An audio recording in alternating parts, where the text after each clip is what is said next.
நீராறும் கடலுடுத்த நிலமடந்தை கெழிலொழுகும் சீராறும் வதனமென திகழ் பரத கண்டமிதில் தெக்கனமும் அதில் சிறந்த திராவிடர் திருநாடும் தக்க சிறு பிறை நுதலும் தரித்தனரும் திலகமுமே அத்திலக வாசனை போல் அனைத்துலகும் இன்பமுற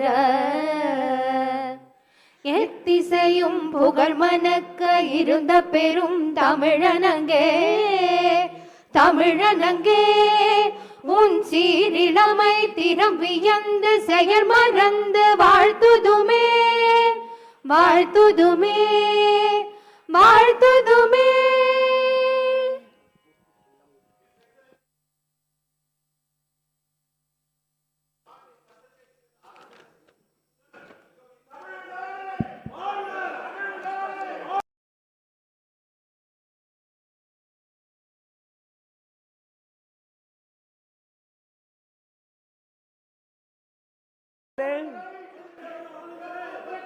மதிப்பிற்குரிய முதல்வர் அவர்களே, மரியாதைக்குரிய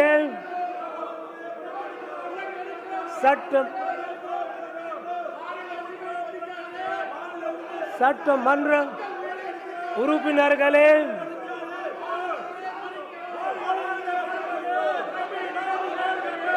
சட்ட பேரவை அலுவலர்களே,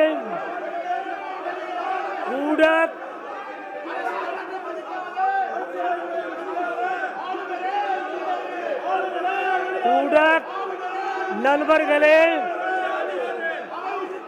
என் இனிய தமிழ சகோதர சகோதரிகளே, அனைவருக்கும் வணக்கம்.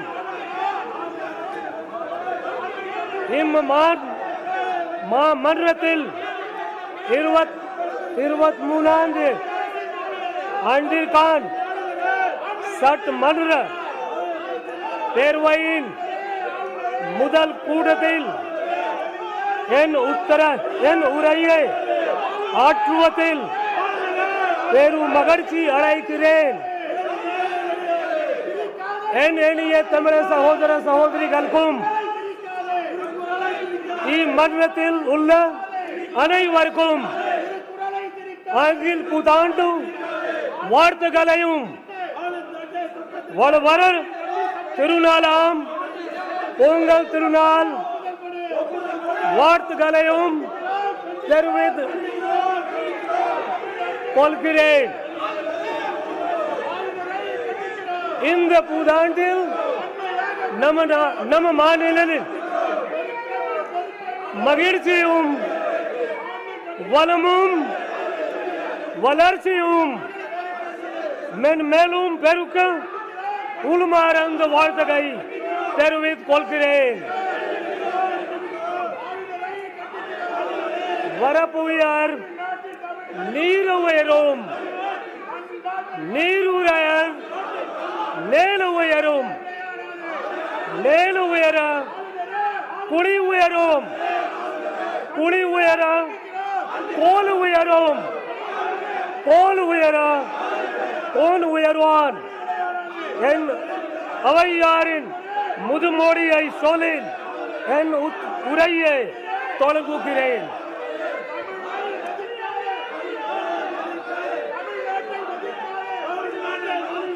In the past 50 years, Tamilnadu has grown significantly in multiple sectors to become a pioneering state in the country. During the 1960s, Tamilnadu was lagging behind in social, economic, educational and health indicators when compared to other bigger states. However, today it stands tall as a leader among all states.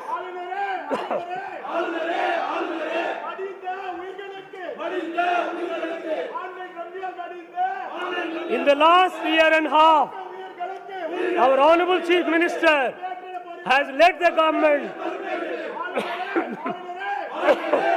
on this development path through his untiring efforts and diligence. As a result, Tamil Nadu has been adjudged the best performing biggest state in India today's recent State of the State survey. This award is a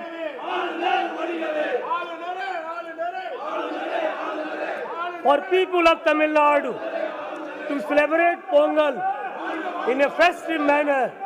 The Honorable Chief Minister has ordered the distribution of Rs 1,000 as cash assistance, 1 kilogram raw rice, 1 kilogram sugar, and 1 sugar cane to each of the 2.19 crore rice card holders in the state at a total cost of Rs 2,429 crore. The distribution has been inaugurated by the Honorable Chief Minister.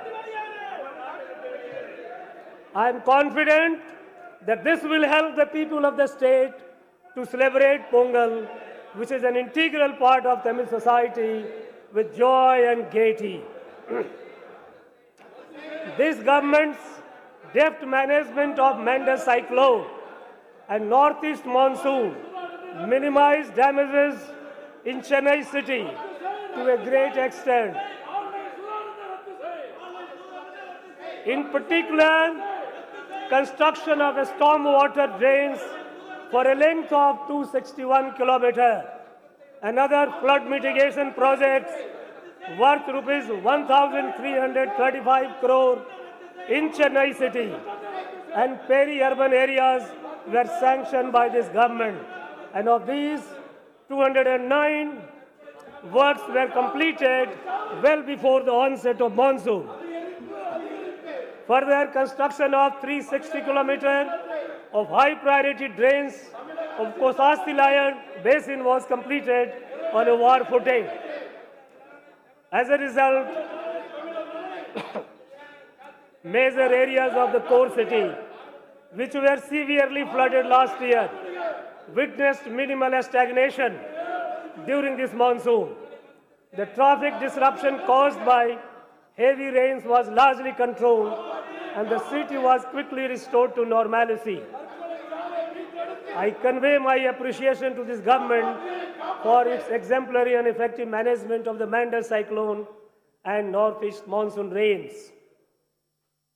This government, which functions on Mutamid Arinar Kalainar's philosophy of though we may fall, Tamil should flourish, is taking all steps to protect the rightful place of Tamil language. This government will continue to urge that all state languages should be accorded the official language status. Several states, including Tamil Nadu, had joined the GST regime, foregoing their fiscal autonomy on the assurance that their revenues will be protected. However, the anticipated revenues were not realized due to the drastic fall in revenue during the COVID pandemic. In such a scenario, the GST compensation regime has come to an end on 30th June 2022.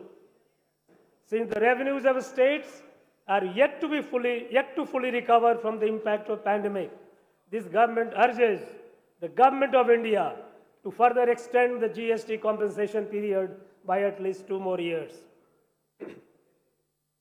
This government gives utmost importance to the prompt redressal of public grievances, in line with its commitment to providing good governance in the current year under the Mudalvarin Mugavari scheme.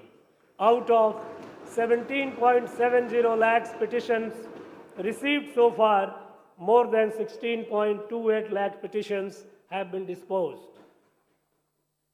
In order to ensure satisfactory resolution of these petitions, a monitoring unit has been established. In order to provide opportunities to the global Tamil diaspora to learn Tamil language and preserve Tamil culture, the government has established Tamil Parappurai Kadagam. The non-resident Tamils Welfare Board has been set up to act as a bridge between non-resident Tamils and their motherland and to protect their interest. As a part of these initiatives, this government has declared January 12 as Non-Resident Tamils Day, which is being celebrated. January 12 is also the National Youth Day and is the birthday of our great patriotic saint and leader Swami Vivekananda. Due to the economic crisis and resultant food shortage in Sri Lanka, the government of Tamil Nadu extended humanitarian assistance to Sri Lankans and sent rice, milk powder, and life-saving medicines worth Rs 174 crore. The aid extended by the government of Tamil Nadu in these trying times has been widely appreciated. Due to the economic crisis, 216 Sri Lankan Tamils have come to Tamil Nadu and have been accommodated in camps where they are being provided with food, clothing, and basic amenities.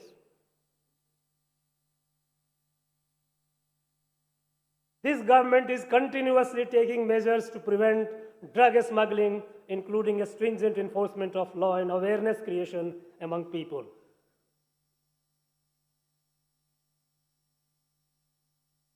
To provide people with qualitative and consistent service delivery, this government has embarked an initiative, Nam Pagudi, Nam Nyaya Vilay Kadai, to modernize public distribution shops.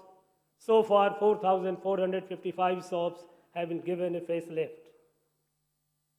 As a result of this government's proactive planning and efforts in desilting waterways and canals, coupled with a favorable monsoon, Mettu Dam was opened 19 days ahead of the scheduled time for Kuruvai cultivation.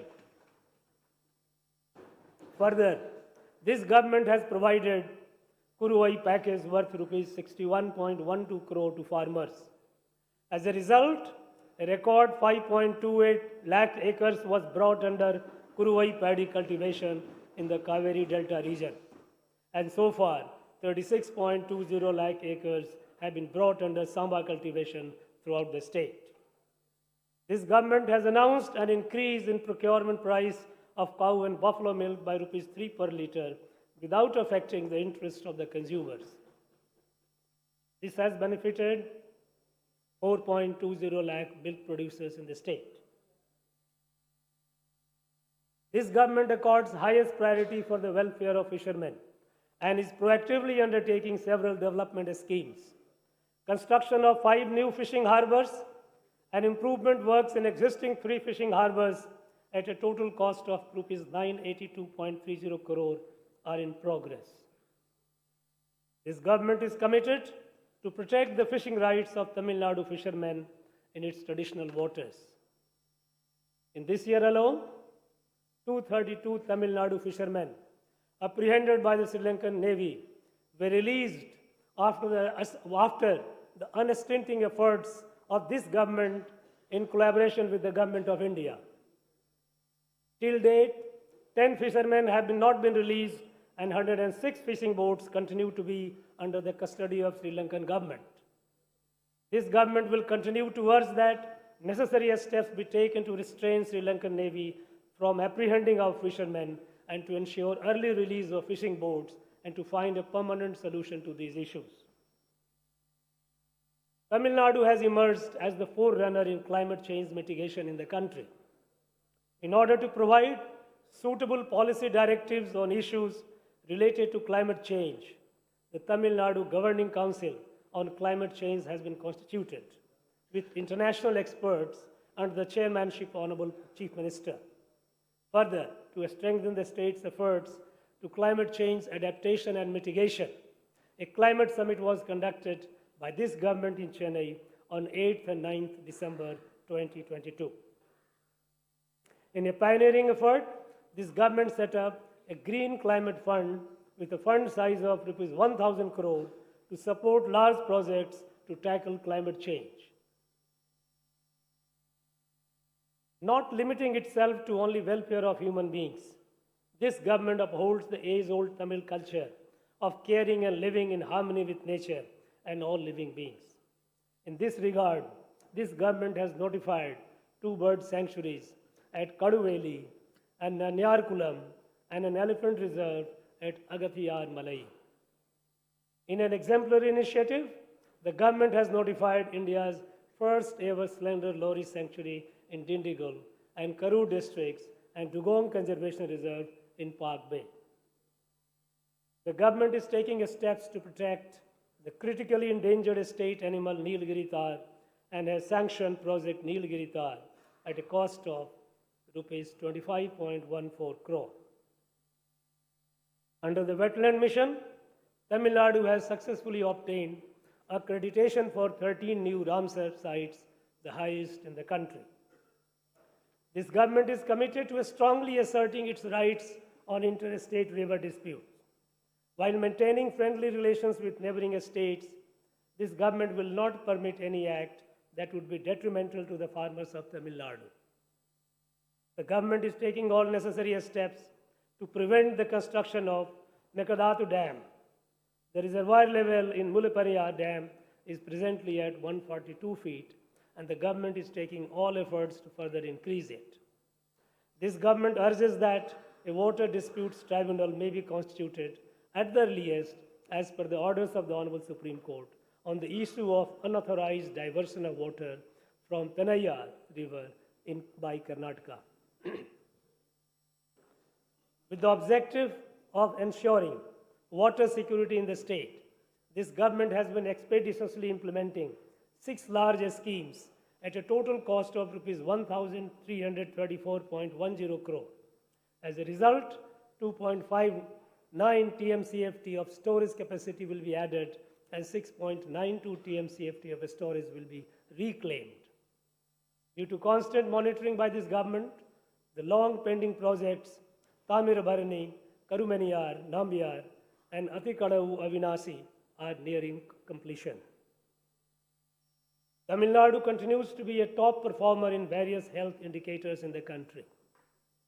It has substantially reduced the infant mortality rate and maternal mortality ratio and has already achieved the Sustainable Development Goals for the year 2030 in this respect.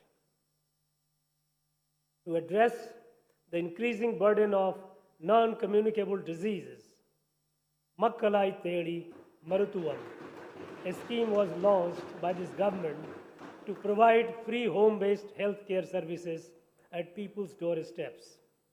So far, 1.01 crore people have availed services in comfort of their homes under this program.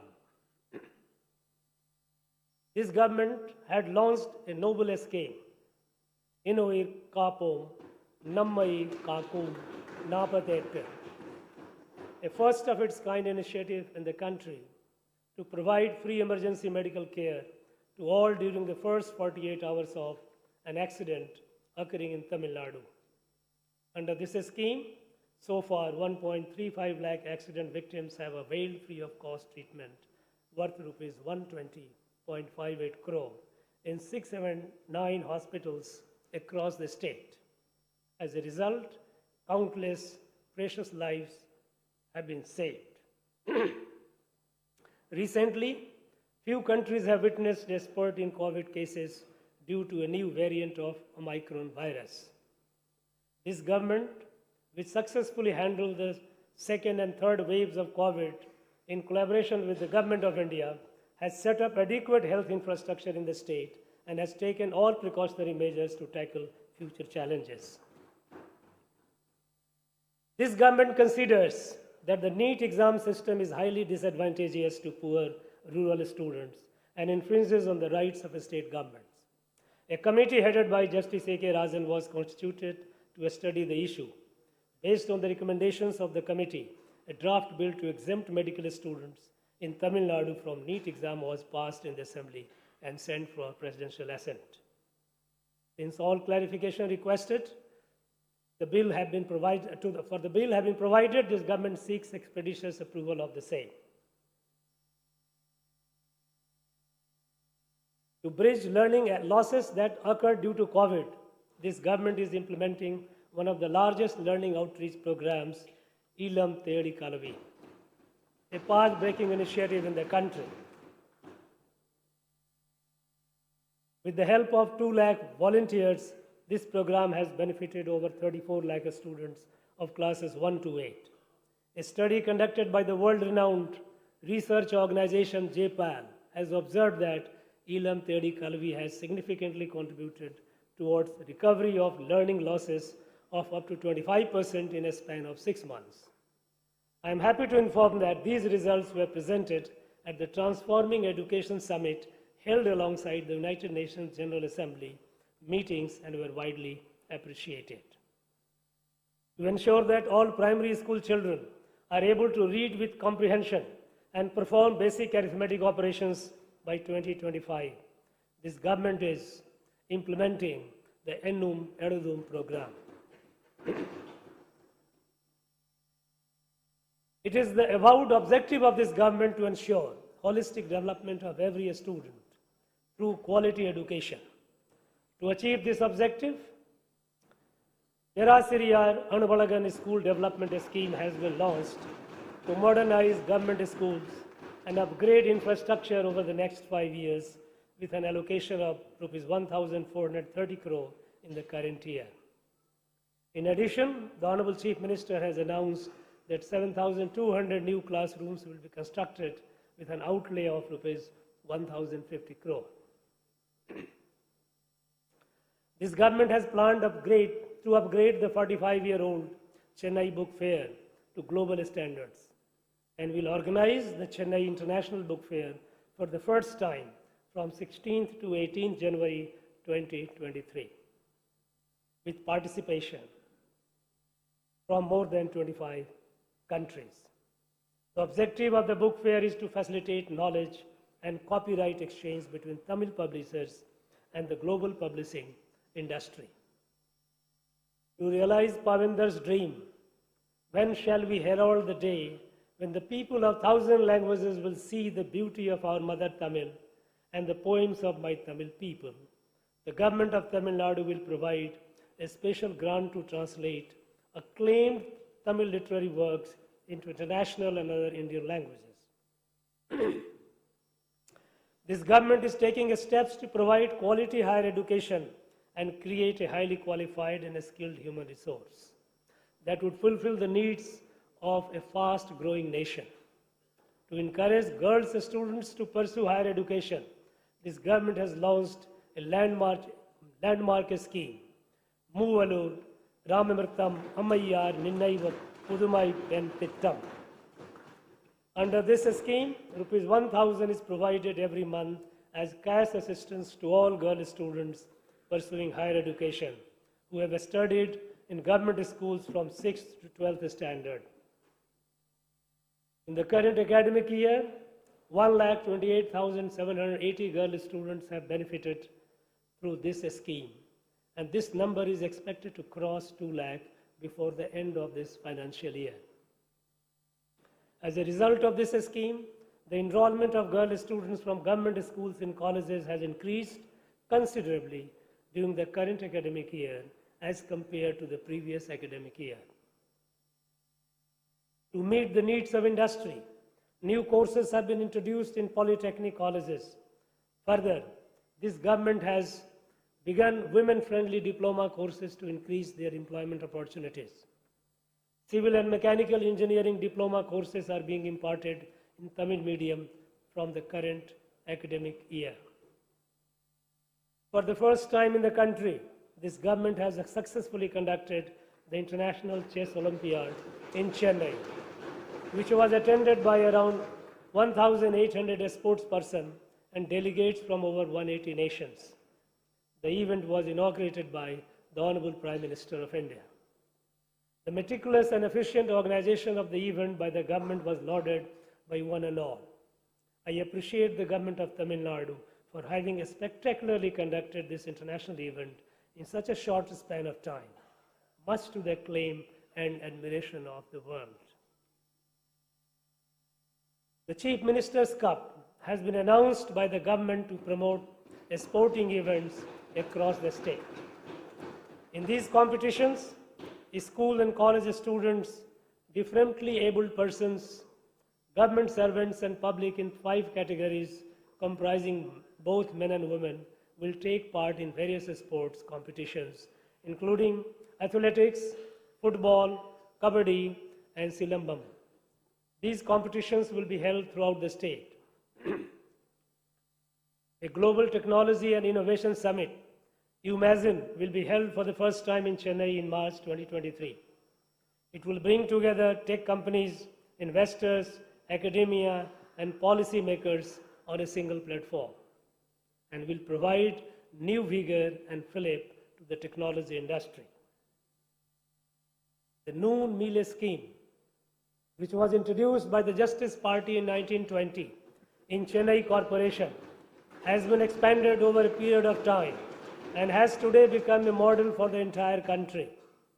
It has been instrumental in ensuring enrollment and retention of large number of students in schools. Despite having aspirations to learn, many students are unable to concentrate in studies as they come hungry to schools in the morning without eating breakfast. To address this problem, the Chief Minister's breakfast scheme has been launched, which adds a new dimension to the Noon Meal Scheme. In the first phase, this scheme is being implemented in 1,545 government primary schools, benefiting 1.14 lakh students daily. I firmly believe that this scheme will also be a model for the entire nation, similar to the Noon Meal Scheme. The Honorable Chief Minister has set the goal of a $1 trillion economy by the year 2030, with the objective of bringing living standards of people on par with developed countries and making Tamil Nadu the best state across sectors. As a result of several investment conclaves and global outreach activities undertaken by this government since July 2021, 207 MOUs have been signed with a cumulative investment commitment of Rs 2,23,210 crore and employment opportunities to 3,44,150 persons. It is notable that Tamil Nadu has attracted foreign direct investment worth Rs 28,232 crore during this period. This government has released several sectoral policies such as the Tamil Nadu Life Sciences Promotion Policy, Tamil Nadu Research and Development Policy, Tamil Nadu Footwear and Leather Policy, and Tamil Nadu Aerospace and Defense Industrial Policy in 2022. Further policies to promote ethanol blending, green hydrogen, and e-vehicles will be released shortly. For creating an enabling ecosystem for IT companies to set up in towns other than Chennai, mini tidal parks are being established in 7 locations. Further, the state's 3rd tidal park will be constructed in Madurai at an estimated cost of Rs 600 crores. The state government has begun preparatory works for setting up a greenfield international airport at Parandur in Kanchipuram district. This will help cater to the growing demand of air traffic, improve livelihood of the locals, and further economic development of the state. The MSME sector, which had been severely affected during COVID, has been a remarkable recovery owing to the multi-pronged interventions of the government. There has been an increase in bank credit to MSME by 20% and in the number of loan accounts by over 19% in the first half of this financial year. After this government assumed office, over 16,000 self-employment projects worth Rs 2,344 crore have been provided assistance. In addition, the government has opened 5 new industrial estates for MSMEs in the current year. The Tamil Nadu Startup and Innovation Mission has created a conducive ecosystem for startups in the state. The number of registered startups in the state has doubled since May 2021. Further, as a first in the country, a special fund of Rs 30 crore has been sanctioned to support SC/ST startups, and this has ensured inclusivity in the state's startup ecosystem. With a view to upgrade the skills and qualifications of our youth to international standards, this government has launched the Non-Mudalavan initiative. To bridge the gap in academia-industry linkage, students are being offered industry-relevant employability-oriented courses and internship programs. As part of this unique initiative, so far, 3 lakh students from engineering colleges have undergone these courses, and another 4.5 lakh students from arts and science colleges will also be benefited. The scheme aims to ensure that students secure employment commensurate with their educational qualifications and are industry ready by the time they complete their studies. This government is fully committed to deliver all basic amenities, improve infrastructure, and alleviate poverty through livelihood promotion schemes in rural areas. The Anait Gram Anna Marumalarchi Tittam has been relaunched by this government to ensure equitable and holistic development of all rural habitations.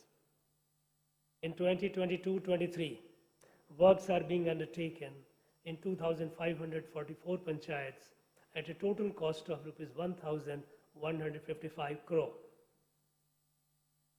This government has undertaken works to renovate Periyar Ninaiva Samatwapurams, which was established by Tamil Harinar Kalanar within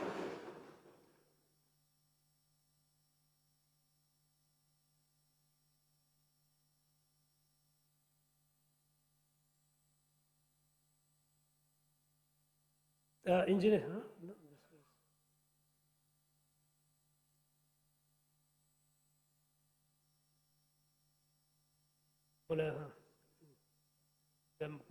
Harinar Kalinar, with a lofty vision of fostering communities to live together in unity and brotherhood.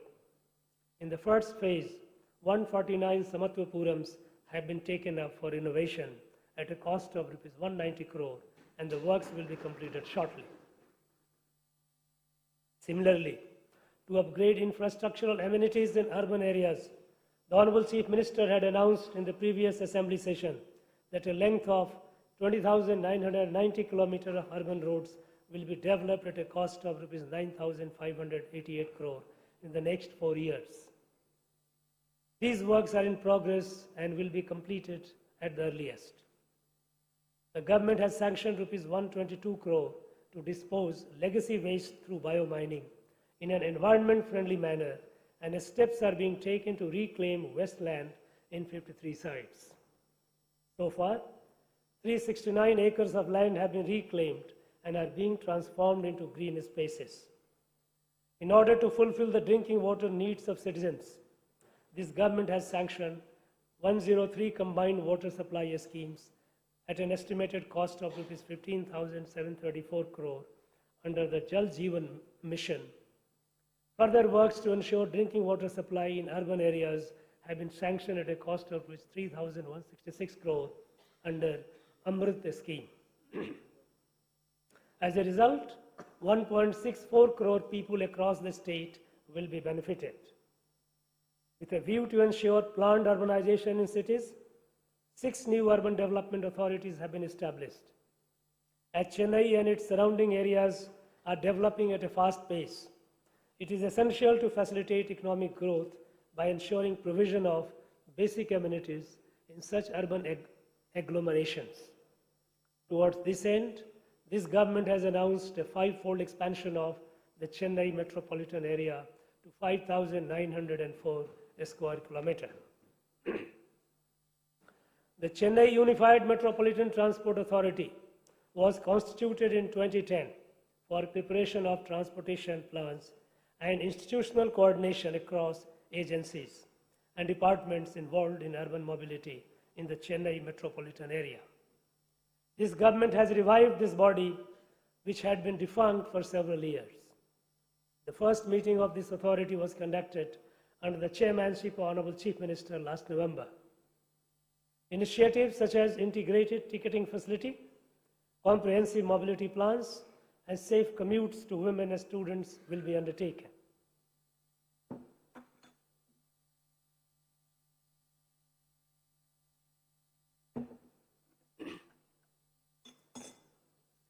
This government recognizes the importance of plant growth in surrounding areas of Chennai to ensure sustainability of the city's fast-paced growth.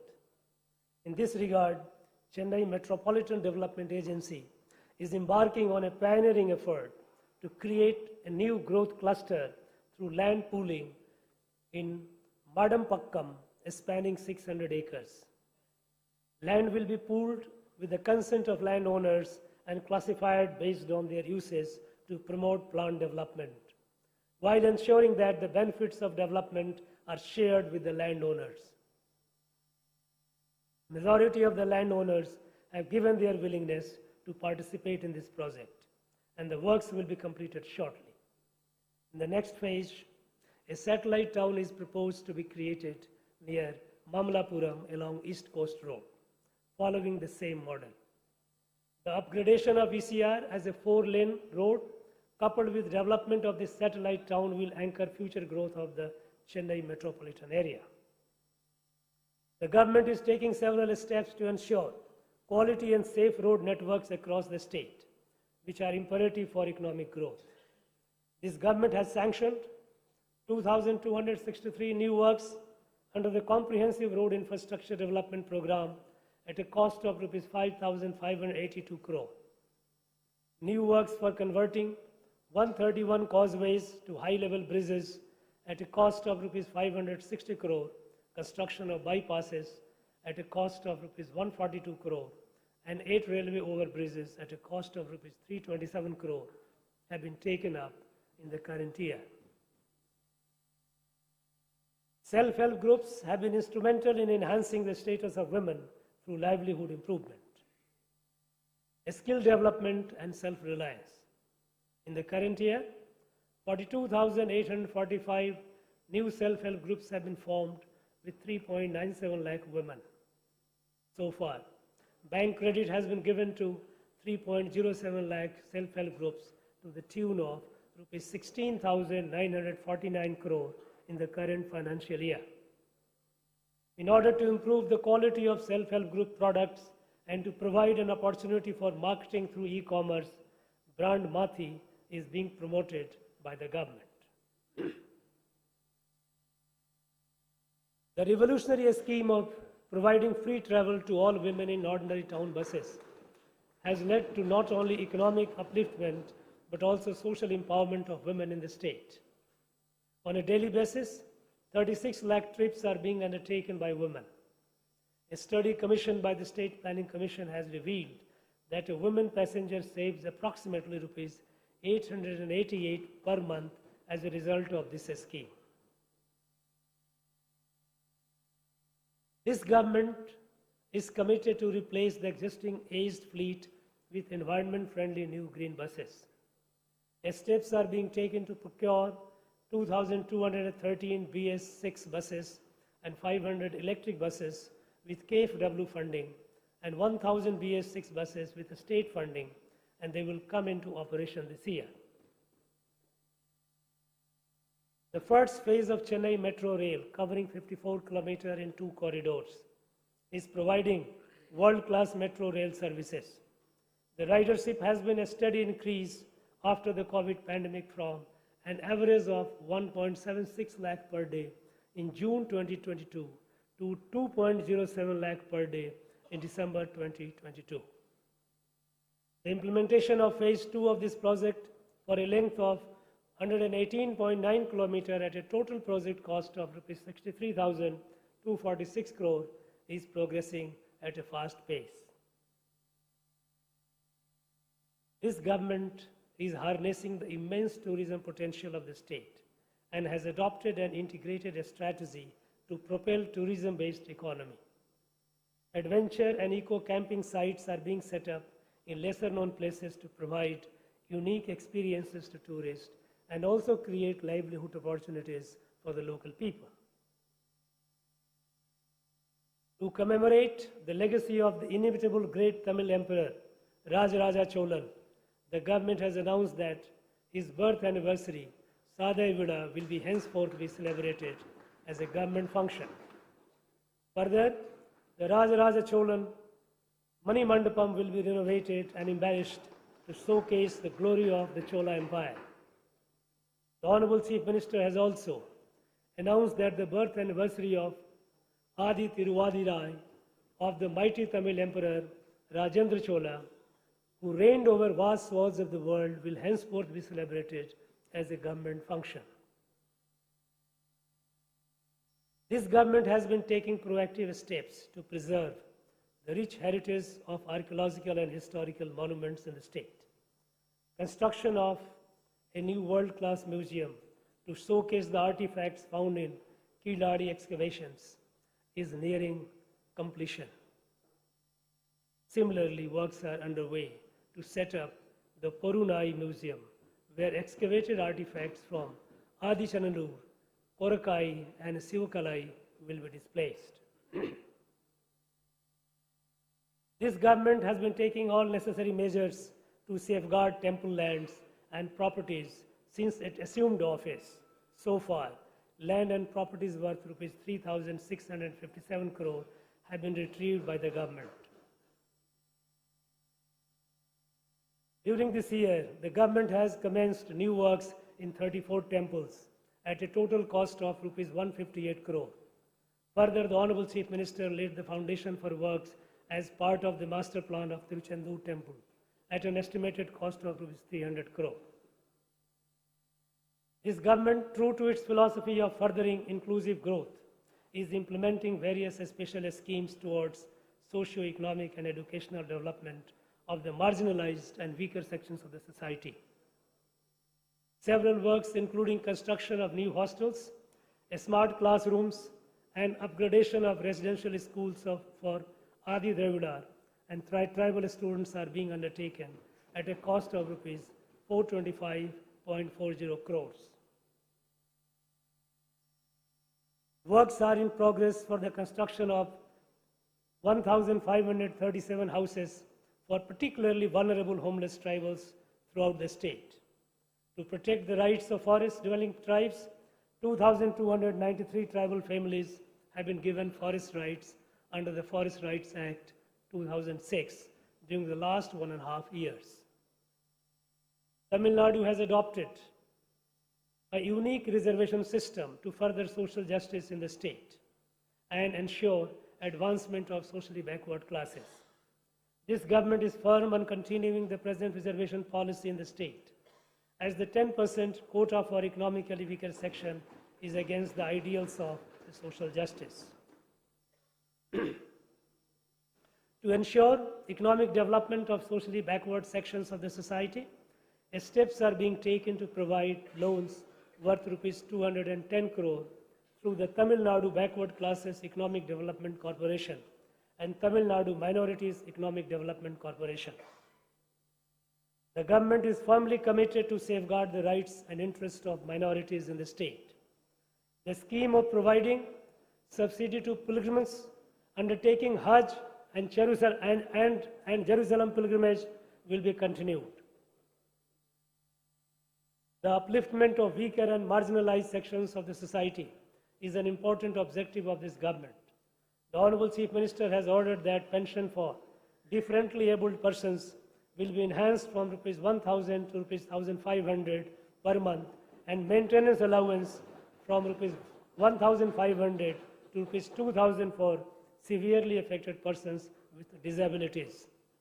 The enhanced amounts are being provided at an annual additional cost of rupees 388 crore, benefiting 6.45 lakhs differently abled persons across the state. This government has announced an increase in dearness allowance from 34% to 38%, effective from 1st of January 2023, keeping in mind the welfare of government employees. This will benefit around 16 lakh government employees, teachers, pensioners, and family pensioners. This will result in an additional expenditure of rupees 2,359 crore per annum. The process of receiving life certificates for pensioners has been digitized and made easier, allowing the pensioners to avail this service from the comfort of their home. Since this government took office, in 2021, the state was severely affected by heavy flooding and rains, and normal life was disrupted.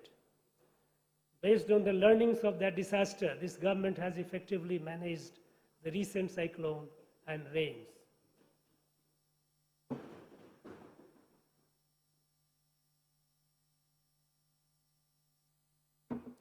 The state's economy was in doldrums due to several reasons, including COVID. Within the last year and a half, due to the economic reforms, welfare schemes, and development works carried out by this government, the economy has been revived and the state has been marching ahead in the path of development.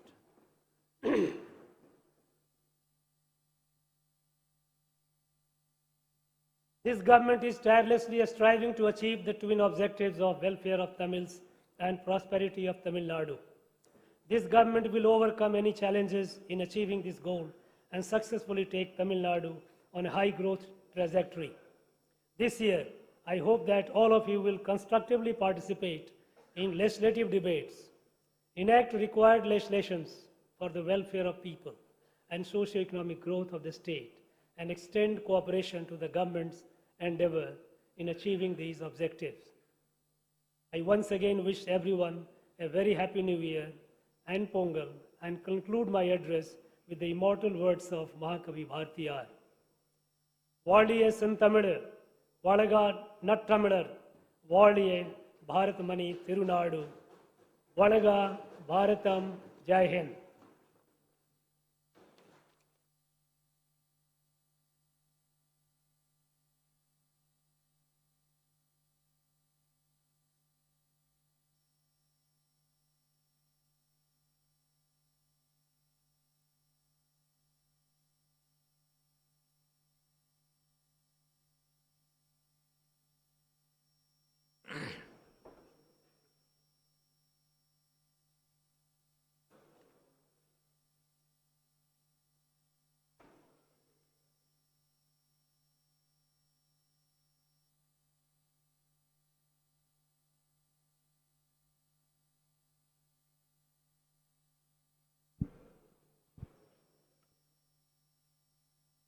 மாண்புமிகு சட்டமன்ற பேரவை உறுப்பினர்களே வணக்கம். இம்மாமன்றத்தின் 2023ஆம் ஆண்டுக்கான சட்டமன்ற பேரவையின் முதல் கூட்டத்தில் என் உரையை ஆற்றுவதில் பெரும் மகிழ்ச்சி அடைகிறேன். தமிழ்நாட்டு மக்களுக்கும் இம்மாமன்றத்தின் அனைத்து உறுப்பினர்களுக்கும் எனது புத்தாண்டு மற்றும் தமிழர் திருநாளான பொங்கல் நல்வாழ்த்துக்களையும் தெரிவித்துக் கொள்கிறேன். இந்த புத்தாண்டில் நம் மாநிலத்தில் மகிழ்ச்சியும் வளமும் வளர்ச்சியும் மென்மேலும் பெருக என் உளமார்ந்த வாழ்த்துக்களை தெரிவித்துக் கொள்கிறேன். கடந்த 50 ஆண்டுகளாக பல்வேறு துறைகளில் தமிழ்நாடு நமது நாட்டில் உள்ள மாநிலங்களில் முன்னோடி மாநிலமாக பெரும் வளர்ச்சி கண்டுள்ளது. 1960களில் இந்தியாவின் மற்ற பெரிய மாநிலங்களோடு ஒப்பிடும்போது சமூக, பொருளாதார, கல்வி, மருத்துவ குறியீடுகளில் பின்தங்கி இருந்த தமிழ்நாடு இன்று அனைத்து மாநிலங்களுக்கும் முன்னோடியாக உயர்ந்து நிற்பதற்கு முழு முதற் காரணம் இக்காலகட்டத்தில் சமூக நீதி, சமத்துவம், சுயமரியாதை, பகுத்தறிவு ஆகிய கொள்கைகளை அடித்தளமாக கொண்டு இங்கு கட்டமைக்கப்பட்டுள்ள மிகச்சிறந்த ஆட்சி முறையே அனைவரையும் உள்ளடக்கிய இந்த வளர்ச்சி கோட்பாட்டின் விளைவாகவே பிரதமரின் பொருளாதார ஆலோசனை குழு அண்மையில் மாநிலங்களின் வளர்ச்சி நிலை குறித்து ஆய்வு செய்து வெளியிட்டுள்ள சமூக வளர்ச்சி குறியீட்டு அறிக்கையில் சோசியல் ப்ராக்ரஸ் இண்டெக்ஸ் 63.3 புள்ளிகளை பெற்று இந்தியாவின் பெரிய மாநிலங்களில் தமிழ்நாடு முதலிடம் பெற்றுள்ளது. சமுதாயத்தில் ஒடுக்கப்பட்டோர், விளிம்பு நிலையில் உள்ளோர், பிற்படுத்தப்பட்டோர் போன்றோருக்கு அதிகாரம் அளித்து அவர்களின் நலன் காத்துள்ள இந்த திராவிட வளர்ச்சி பாதையில் இந்த அரசு மேலும் உத்வேகத்தோடு தொடர்ந்து பீடு நடை போடும். இந்த வளர்ச்சி பயணத்தில் கடந்த 1.5 ஆண்டுகளாக நமது மாண்புமிகு முதலமைச்சர் அவர்கள் அயராது உழைப்போடும் அக்கறையோடும் இந்த அரசை வழிநடத்தி வந்துள்ளார்கள். இந்த வகையில் அண்மையில் இந்தியா டுடே பத்திரிகை நடத்திய மாநிலங்களின் நிலை என்ற ஆய்வு சிறப்பாக செயல்படும் பெரிய மாநிலங்களில் முதன்மை மாநிலம் தமிழ்நாடு என்று முடிவு செய்துள்ளது. இந்த சாதனை நம் மாண்புமிகு முதலமைச்சர் அவர்களின் ஆற்றல் மிக்க தலைமைக்கும் சமூக நீதியையும் அனைவரையும் உள்ளடக்கிய வளர்ச்சியையும் அடிப்படையாக கொண்ட திராவிட மாடல் ஆட்சிக்கும் அளிக்கப்பட்டுள்ள நற்சான்றாகும். திராவிட மாடல் ஆட்சிக்கும் அளிக்கப்பட்டுள்ள நற்சான்றாக இந்தியாவே இதை ஏற்றுக்கொள்கின்ற வகையில் உள்ளது. தமிழ்நாட்டில் பொங்கல் பண்டிகையை மக்கள் சிறப்பாக கொண்டாடும் விதமாக 2429 கோடி ரூபாய் செலவில் 2.19 கோடி அரிசி அட்டைதாரர்கள் பயனடையும் வகையில் ஒவ்வொரு அரிசி அட்டைதாரருக்கும் 1000 ரூபாயும் 1 கிலோ பச்சரிசியும் 1 கிலோ சர்க்கரையும் ஒரு முழு செங்கரும்பும் வழங்கிட மாண்புமிகு முதலமைச்சர் அவர்கள் ஆணையிட்டு இன்று அதனை தொடங்கி வைத்துள்ளார்கள். தமிழ்நாட்டு மக்கள் அனைவரும் உவகையுடன் தமிழர் திருநாளை கொண்டாடிட இது பெரிதும் உதவும் என நான் நம்புகிறேன். மாண்டஸ் புயல் வடகிழக்கு பருவமழையை அரசு சிறந்த முறையில் கையாண்டதால் சென்னை மாநகரில் அதன் தாக்கம் மிக குறைந்த அளவிலேயே இருந்தது. குறிப்பாக சென்னை மற்றும் புறநகர் பகுதிகளில் மழைக்காலம் தொடங்குவதற்கு முன்னரே 261 கிலோமீட்டர் நீளமுள்ள மழைநீர் கால்வாய்கள் மற்றும் இதர வெள்ளத்தடுப்பு திட்டங்களுக்காக 1335 கோடி ரூபாய் அரசால் ஒதுக்கீடு செய்யப்பட்டு அதில் 200 கிலோமீட்டர் நீளமுள்ள கால்வாய்கள் கட்டி முடிக்கப்பட்டுள்ளன. மேலும் கொசத்தலை ஆற்றில் 360 கிலோமீட்டர் நீளத்திற்கு மிக முக்கிய மழைநீர் கால்வாய்கள் போர்க்கால அடிப்படையில் கட்டமைக்கப்பட்டுள்ளன. இதன் விளைவாக கடந்த காலங்களில் அதிக அளவில் மழை வெள்ள பாதிப்பிற்கு உள்ளான சென்னை மாநகரின் முக்கியமான பகுதிகள் இந்த பருவமழை காலத்தில் மிக குறைந்த அளவிலேயே பாதிப்படைந்தன. மழை வெள்ளத்தின் காரணமாக ஏற்படக்கூடிய போக்குவரத்து நெரிசலும் பெருமளவு குறைக்கப்பட்டு மாநகரம் உடனடியாக இயல்பு நிலைக்கு திரும்பியது. மாண்டஸ் புயலையும் வடகிழக்கு பருவமழையையும் மிகச்சிறப்பாக கையாண்ட இந்த அரசுக்கு எனது பாராட்டுகளை தெரிவித்துக் கொள்கிறேன். வீழ்வது நாமாக இருப்பினும் வாழ்வது தமிழாக இருக்கட்டும் என்ற முத்தமிழறிஞர் கலைஞர் அவர்களின் கொள்கை நிலைப்பாட்டுடன் செயல்படும் இந்த அரசு தமிழ் மொழியின் உரிமையை காக்க அனைத்து நடவடிக்கைகளையும் மேற்கொண்டு வருகிறது. அலுவல் மொழி பயன்பாடு தொடர்பாக தமிழ் உள்ளிட்ட மாநில மொழிகளின் நலனுக்கு குந்தகம் விளைவிக்கும் முயற்சிகளுக்கு எதிராக ஏற்கனவே இந்த மாமன்றத்தில் தீர்மானம் நிறைவேற்றப்பட்டுள்ளது. அனைத்து மாநில மொழிகளையும் அலுவல் மொழியாக அறிவிக்க வேண்டும் என்று இந்த அரசு தொடர்ந்து வலியுறுத்தும். மாநிலங்களின் வருவாய் பாதுகாக்கப்படும் என்று அளிக்கப்பட்ட வாக்குறுதியின் அடிப்படையில் தமிழ்நாடு உள்ளிட்ட பல மாநிலங்கள் தங்களது வரி விதிக்கும் அதிகாரத்தை விட்டுக் கொடுத்து சரக்கு மற்றும் சேவை வரி முறையில் இணைந்தன. ஆனால் கோவிட் பெருந்தொற்று காலத்தில் வரி வளர்ச்சி வீழ்ச்சியடைந்ததால் மாநிலங்களின் வருவாய் எதிர்பார்த்த அளவில் இல்லை. இந்நிலையில் 30/6/2022 நாளுடன் சரக்கு மற்றும் சேவை வரி இழப்பீடு வழங்கும் காலம் முடிவடைந்துள்ளது. கோவிட் பெருந்தொற்றின் தாக்கத்தில் இருந்து மாநிலங்களின் வருவாய் இன்னும் முழுமையாக மீளாத நிலையில் இழப்பீடு வழங்கும் காலத்தினை குறைந்தபட்சம் மேலும் 2 ஆண்டுகளுக்காவது நீட்டிக்க வேண்டும் என்று ஒன்றிய அரசை இந்த அரசு வலியுறுத்துகின்றது. பொதுமக்களின் குறைகளை உடனுக்குடன் தீர்த்து நல்லாட்சியை வழங்கிட இந்த அரசு மிகுந்த முக்கியத்துவம் அளித்து வருகின்றது. நடப்பாண்டில் முதல்வரின் முகவரி திட்டத்தின் கீழ் இதுவரை பெறப்பட்டுள்ள 17,70,000 மனுக்களில் 16,28,000க்கும் மேலான மனுக்களுக்கு தீர்வு காணப்பட்டுள்ளது. இந்த மனுக்கள் மீது திருப்திகரமான முறையில் தீர்வுகள் காணப்படுவதை உறுதி செய்திட கண்காணிப்பு பிரிவு ஒன்று அமைக்கப்பட்டுள்ளது. உலகெங்கும் விரவியுள்ள தமிழர்களுக்கு தமிழ் மொழியை கற்பதற்கான வாய்ப்புகளை ஏற்படுத்தவும் தமிழ் பண்பாட்டினை பேணி காக்கவும் தமிழ் பரப்புரை கழகம் உருவாக்கப்பட்டுள்ளது. மேலும் அயலக தமிழர்களுக்கும் தாய் தமிழ்நாட்டிற்கும் ஒரு பாலமாக இயங்குவதற்கும் அவர்களின் நலனை காப்பதற்கும் அயலக தமிழர் நல வாரியம் அமைக்கப்பட்டுள்ளது. இம்முயற்சிகளின் ஒரு பகுதியாக ஆண்டுதோறும் ஜனவரி 12ஆம் நாள் அயலக தமிழர் தினமாக இந்த அரசால் அறிவிக்கப்பட்டு கொண்டாடப்பட்டு வருகிறது. இலங்கையில் ஏற்பட்ட பொருளாதார நெருக்கடியினால் உணவு பற்றாக்குறையினால் பாதிக்கப்பட்ட இலங்கை மக்களுக்கு மனிதாயமான அடிப்படையில் 174 கோடி ரூபாய் மதிப்புள்ள அரிசி, பால் பவுடர், உயிர்காக்கும் மருந்துகள் ஆகியவற்றை இந்த அரசு வழங்கியது. இக்கட்டான சூழலில் உதவிக்கரம் நீட்டிய தமிழ்நாடு அரசின் இந்த நடவடிக்கையை அனைவரும் பாராட்டியுள்ளனர். இக்காலகட்டத்தில் பொருளாதார நெருக்கடி காரணமாக 216 இலங்கை தமிழர்கள் தமிழ்நாட்டிற்கு வந்துள்ளனர். அவர்களை முகாம்களில் தங்க வைத்து தேவையான உணவு, உடை, அடிப்படை வசதிகள் போன்றவை வழங்கப்படுகின்றன. மாநிலத்தில் சட்ட ஒழுங்கை நிலைநாட்டிட இந்த அரசு உயர் முன்னுரிமை அளிக்கின்றது. வன்முறையில்லா ஒரு அமைதி பூங்காவாக தமிழ்நாடு தொடர்ந்து திகழ்வதற்கு தேவையான அனைத்து நடவடிக்கைகளையும் இந்த அரசு மேற்கொண்டு வருகிறது. நம் இளைய தலைமுறையின் எதிர்காலத்தின் மீது அக்கறை கொண்டு போதைப் பொருட்களின் விநியோகத்தையும் பயன்பாட்டையும் இரும்புக்கரம் கொண்டு ஒடுக்க மாண்புமிகு முதலமைச்சர் அவர்கள் உறுதியாக உள்ளார். போதைப் பொருட்களின் கடத்தல் தடுப்பு சட்டங்களை தீவிரமாக அமுல்படுத்துவதில் மக்களிடையே விழிப்புணர்வை ஏற்படுத்தல் போன்ற நடவடிக்கைகளை இந்த அரசு தொடர்ந்து மேற்கொண்டு வருகின்றது. மக்களுக்கு சீராகவும் சிறப்பாகவும் சேவைகளை வழங்கும் எழில் கூடங்களாக பொது விநியோக கடைகளை மாற்றி அமைத்திட இந்த அரசு நம்ம பகுதி நம்ம நியாய விலைக் கடை என்ற புதிய முயற்சியை தொடங்கியுள்ளது. இத்திட்டத்தின் கீழ் இதுவரை 4455 பொது விநியோக கடைகள் மேம்படுத்தப்பட்டுள்ளன. நீர்நிலைகளையும் கால்வாய்களையும் முன்கூட்டியே திட்டமிட்டு தூர்வாருவதில் முனைப்பான முயற்சிகளை இந்த அரசு மேற்கொண்டதாலும் நல்ல பருவமழை பெய்ததாலும் குறுவை சாகுபடிக்கு மேட்டூர் அணை உரிய காலத்திற்கு 19 நாட்கள் முன்னதாகவே திறக்கப்பட்டது. மேலும் உழவர்களுக்கு 61 கோடியே 12 லட்சம் மதிப்பிலான குறுவை தொகுப்பை இந்த அரசு வழங்கியுள்ளது.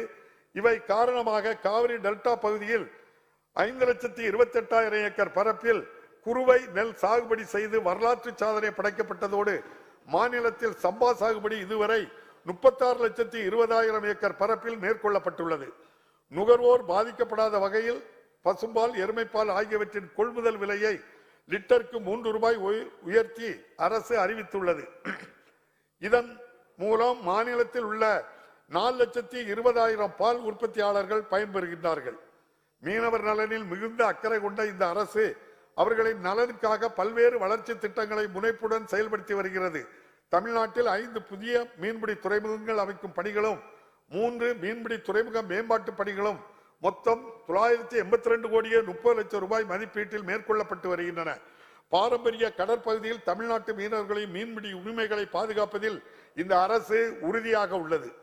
இந்த ஆண்டில் மட்டும் இலங்கை கடற்படையினால் கைது செய்யப்பட்ட 232 தமிழ்நாட்டு மீனவர்கள் இந்த அரசின் தீவிர முயற்சியால் மீட்கப்பட்டுள்ளனர். இன்று வரை 10 மீனவர்கள் இலங்கை அரசால் திருப்பி அனுப்பப்படவில்லை. 106 மீன்பிடி படகுகள் இலங்கை அரசின் கட்டுப்பாட்டில் இன்னும் உள்ளன.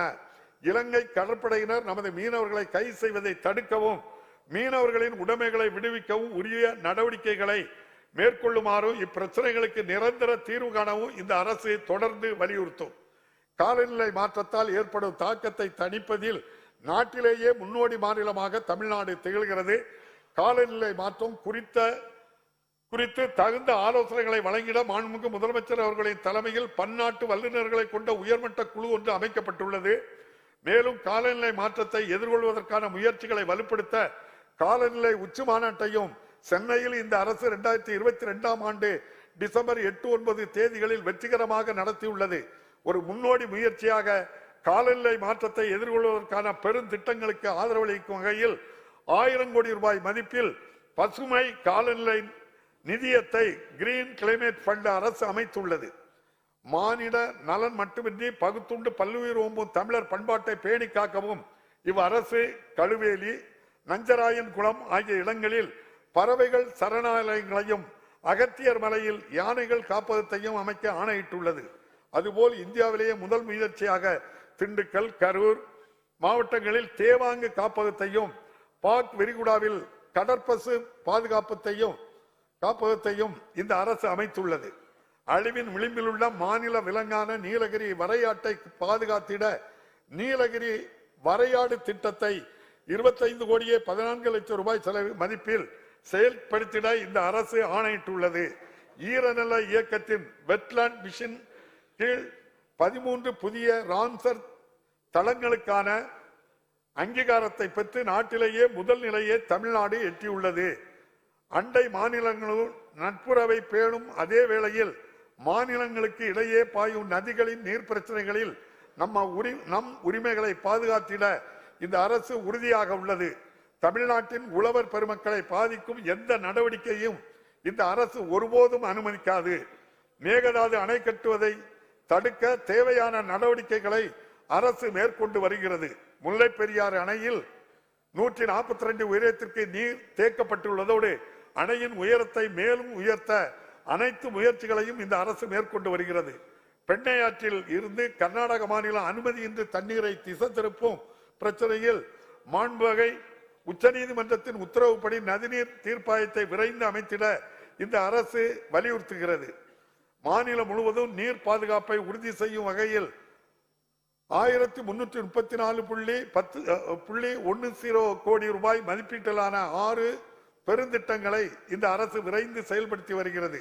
இதன் பயனாக 2.59 டிஎம்சி அளவிற்கு கூடுதல் நீரை சேமிக்கவும் 6.92 டிஎம்சி நீரை திரும்ப மீட்டெடுக்கவும் இயலும். அரசின் தொடர் கண்காணிப்பின் விளைவாக நீண்ட காலமாக நிலுவையில் உள்ள தாமிரபரணி கருமேனியாறு நம்பியாறு திட்டம் மற்றும் அத்திக்கடவு அவிநாசி திட்ட பணிகள் முடிவடையும் தருவாயில் உள்ளன. நாட்டிலேயே பல்வேறு சுகாதார குறியீடுகளில் தமிழ்நாடு தொடர்ந்து முன்னிலை வகித்து வருகின்றது. குழந்தை இறப்பு வீதம் தாய்மார்களின் இறப்பு வீதத்தை பெருமளவில் குறைத்துள்ளது. 2030 ஆண்டில் எட்டப்பட வேண்டிய நீடித்த நிலையான வளர்ச்சி இலக்குகளை தமிழ்நாடு ஏற்கனவே எட்டியுள்ளது. அதிகரித்து வரும் தொற்று அல்லாத நோய்களின் பாதிப்பை போக்கும் வகையில் மக்களின் வீட்டிற்கே சென்று கட்டணமின்றி மருத்துவ சேவைகளை வழங்குவதற்காக மக்களை தேடி மருத்துவம் என்ற முன்னோடி திட்டத்தை இந்த அரசு தொடங்கியுள்ளது. இத்திட்டத்தின் கீழ் இதுவரை 1,00,00,000 மக்கள் தங்கள் வீட்டிலேயே சிகிச்சை பெற்று பயனடைந்துள்ளனர்.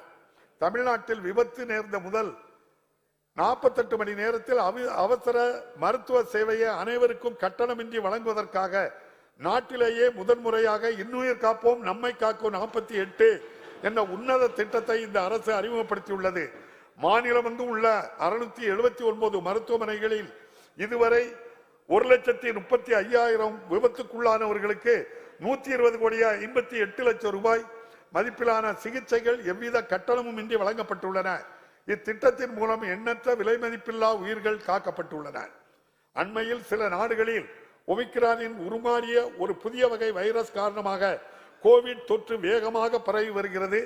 கோவிட் பெருந்தொற்றின் 2வது 3வது அலைகளை வெற்றிகரமாக எதிர்கொண்ட இந்த அரசு மாநிலத்தில் போதிய மருத்துவ கட்டமைப்புகளை தயார் நிலையில் வைத்து எதிர்வரக்கூடிய சவால்களை எதிர்கொள்ள தேவையான அனைத்து தடுப்பு நடவடிக்கைகளையும் மேற்கொண்டுள்ளது.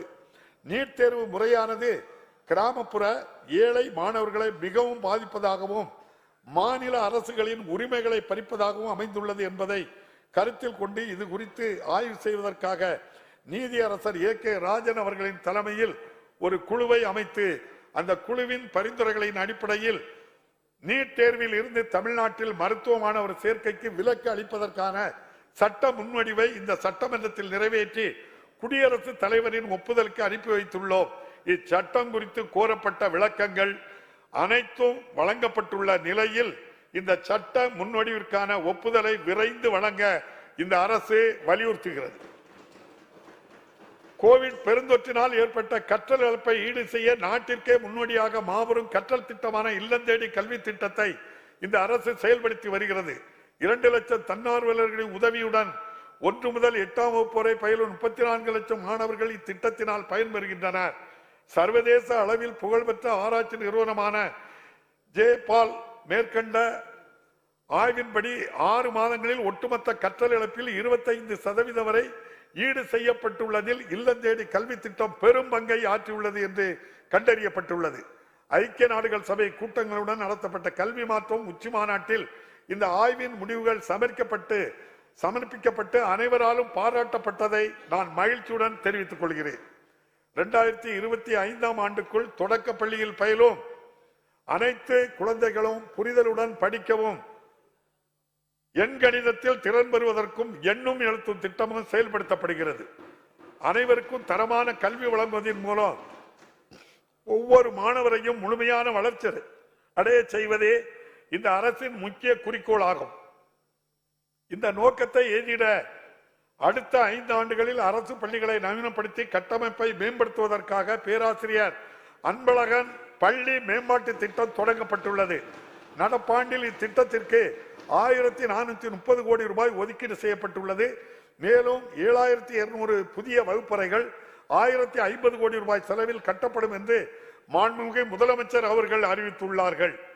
45 ஆண்டுகளாக நடத்தப்பட்டு வரும் சென்னை புத்தக கண்காட்சியை உலகத்திற்கு இவ்வாண்டு உலகத்தரத்திற்கு உயர்த்தும் வகையில் முதன்முறையாக சென்னை பன்னாட்டு புத்தக கண்காட்சியை 16/1/2023 முதல் 18/1/2023 வரை நடத்த தமிழ்நாடு அரசு திட்டமிட்டுள்ளது. இதில் 25க்கும் மேற்பட்ட நாடுகள் பங்கேற்க உள்ளன. தமிழ் பதிப்பாளர்களுக்கும் உலகளாவிய பதிப்பக துறைக்கும் இடையே அறிவு பரிமாற்றம், பதிப்புரிமை பரிமாற்றம் ஆகியவற்றை ஊக்குவிப்பதே இந்த புத்தக கண்காட்சியின் நோக்கமாகும். தாயெழில் தமிழை என்ற தமிழரின் கவிதை தன்னை 1000 மொழியிற் காணும் நாள் எந்நாளோ என்ற பாவேந்தரின் கனவை நனவாக்கும் வகையில் தமிழ் இலக்கியத்தில் உள்ள சிறந்த படைப்புகளை உலக மொழிகளில் பிற இந்திய மொழிகளிலும் மொழிபெயர்க்க ஒரு சிறப்பு நல்கையை ஸ்பெஷல் கிராண்ட் தமிழ்நாடு அரசு வழங்கும். தரமான உயர்கல்வியை வழங்கி நாட்டின் வளர்ச்சிக்கு அத்தியாவசியமான ஆற்றல் மிக்க மனித வளத்தை உருவாக்க இந்த அரசு முனைந்துள்ளது. அந்த வகையில் தன்னை பெண்களின் உயர்கல்விக்கு வித்திடவே மூவலூர் ராமாமிர்த அம்மையார் நினைவு புதுமை பெண் திட்டம் என்ற முன்னோடி திட்டத்தை இந்த அரசு தொடங்கியுள்ளது. நடப்பு கல்வியாண்டில் இத்திட்டத்தின் மூலம் அரசு பள்ளிகளில் 6 முதல் 12ஆம் வகுப்பு வரை பயின்று உயர்கல்வி பயிலும் 1,28,780 மாணவிகள் மாதம் 1000 ரூபாய் உதவித்தொகை பெற்று பயனடைந்து வருகின்றனர். இந்நிதியாண்டின் இறுதிக்குள் பயன்பெறும் மாணவியரின் எண்ணிக்கை 2 லட்சத்திற்கு மேல் உயரும் என்று எதிர்பார்க்கப்படுகிறது. இதன் விளைவாக கடந்த ஆண்டை காட்டிலும் நடப்பு கல்வியாண்டில் கல்லூரிகளில் அரசு பள்ளி மாணவியரின் சேர்க்கை கணிசமாக அதிகரித்துள்ளது. தொழில்துறையின் தேவைகளை நிறைவு செய்வதற்காக பல் தொழில்நுட்ப கல்லூரிகளில் புதிய பாடப்பிரிவுகள் அறிமுகப்படுத்தப்பட்டுள்ளன. மேலும் வேலைவாய்ப்புகளை அதிகரிக்கும் வகையில் பெண்களுக்கு ஏற்ற பட்டய படிப்புகளையும் அரசு தொடங்கியுள்ளது. கட்டடம், இயந்திர பொறியியல் போன்றவற்றில் பட்டய படிப்புகள் நடப்பு கல்வியாண்டில் தமிழ் வழியில் கற்பிக்கப்படுகின்றன. நாட்டிலேயே முதன்முறையாக பன்னாட்டு செஸ் ஒலிம்பியாட் போட்டியை இந்த அரசு வெற்றிகரமாக சென்னையில் நடத்தியது. 180க்கும் மேற்பட்ட நாடுகளைச் சேர்ந்த ஏறத்தாழ 1800 விளையாட்டு வீரர்களும் பிரதிநிதிகளும் கலந்து கொண்டனர். இப்போட்டியை மாண்புமிகு பிரதமர் அவர்கள் தொடங்கி வைத்தார்கள். இப்போட்டிக்காக தமிழ்நாடு அரசு மேற்கொண்ட சீரிய ஏற்பாடுகள் அனைவரும் வெகுவாக போற்றினார். உலகமே வியக்கும் வகையில் மிக குறுகிய காலத்தில் இந்த பன்னாட்டு போட்டியை சிறப்பாக நடத்தி காட்டிய தமிழ்நாடு அரசை நான் மனமாற பாராட்டுகிறேன்.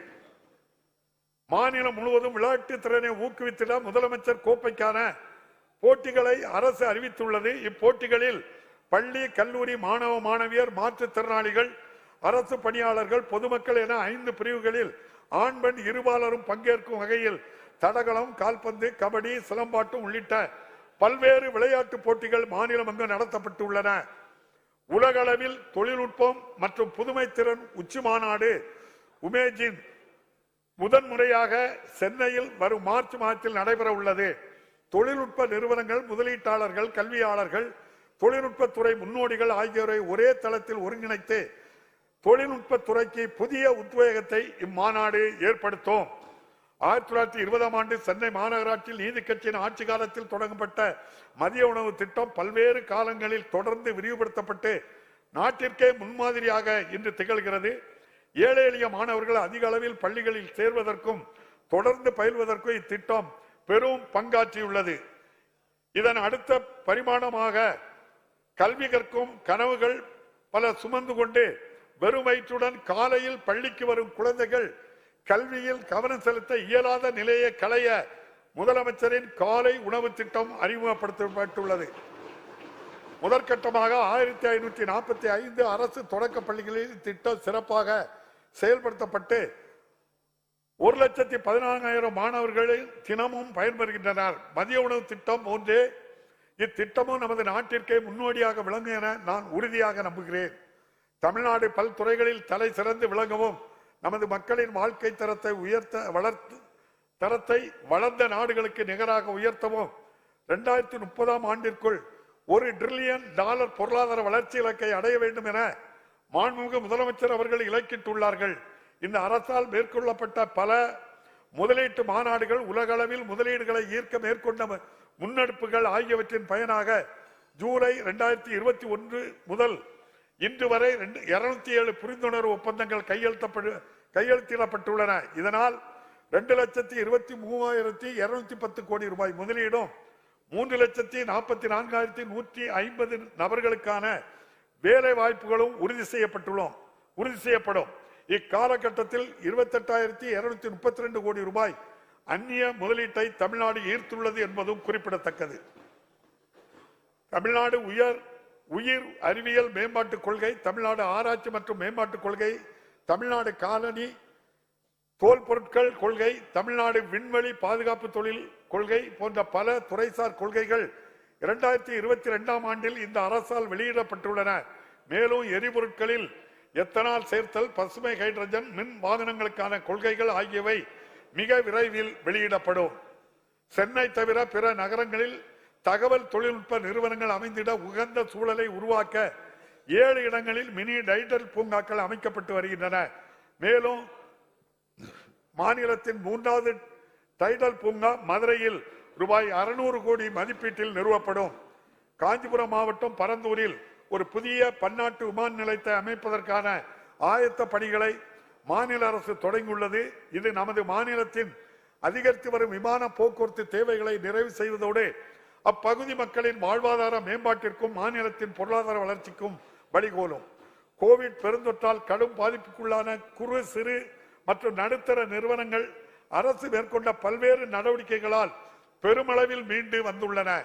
இந்நிதியாண்டின் முதல் 6 மாதங்களில் இந்நிறுவனங்களுக்கு வழங்கப்படும் கடன்கள் 20%, கடன் கணக்குகளின் எண்ணிக்கை 19% உயர்ந்துள்ளன. இந்த அரசு ஆட்சி பொறுப்பேற்ற பின்னர் 2,344 கோடி ரூபாய் மதிப்புள்ள 16,000க்கும் மேற்பட்ட சுயதொழில் திட்டங்களுக்கு உதவிகள் வழங்கப்பட்டுள்ளதோடு நடப்பாண்டில் குறு சிறு மற்றும் நடுத்தர நிறுவனங்களுக்கென 5 புதிய தொழில்பேட்டைகளையும் அரசு தொடங்கியுள்ளது. தமிழ்நாடு புத்தொழில் மற்றும் புத்தாக்க இயக்கத்தின் ஸ்டார்ட் அப் தமிழ்நாடு வாயிலாக மாநிலத்தில் உள்ள புத்தொழில்களுக்கு உகந்த சூழல் உருவாக்கப்பட்டுள்ளது. மே 2021 முதல் மாநிலத்தில் பதிவு செய்யப்பட்ட புத்தொழில்களின் எண்ணிக்கை இரட்டிப்பாகியுள்ளது. மேலும் நம் நாட்டிலேயே முதன்முறையாக பட்டியல் இனத்தவர் மற்றும் பழங்குடியினரின் புத்தொழில்களுக்கு உதவ 30 கோடி ரூபாய் சிறப்பு நிதி அரசால் ஒப்படைக்கப்பட்டுள்ளது. இதனால் அனைவரையும் உள்ளடக்கிய புத்தொழில் சூழல் மாநிலத்தில் உறுதி செய்யப்பட்டுள்ளது. தமிழ்நாட்டு இளைஞர்கள் உலகத்தரம் வாய்ந்த திறன் பயிற்சி பெற்று திறமையிலும் தகுதியிலும் சிறந்து விளங்கிட நான் முதல்வன் திட்டத்தை அரசு தொடங்கியுள்ளது. கற்கும் கல்விக்கும் தொழில்துறைகளின் தேவைக்கும் இடையே உள்ள இடைவெளியை நிறைவு செய்து வேலைவாய்ப்புகளை பெற்றுத்தரக்கூடிய திறன் பயிற்சிகளும் தொழில் சார்ந்த பயிற்சிகளும் மாணவர்களுக்கு வழங்கப்படுகின்றன. இத்தகைய சீரிய முன்னெடுப்புகளின் மூலம் 3 லட்சம் பொறியியல் கல்லூரி மாணவர்களுக்கு திறன் பயிற்சிகள் வழங்கப்படுகின்றன. மேலும் 4 லட்சம் கலை மற்றும் அறிவியல் கல்லூரி மாணவர்களும் இதன் மூலம் பயனடைவர்.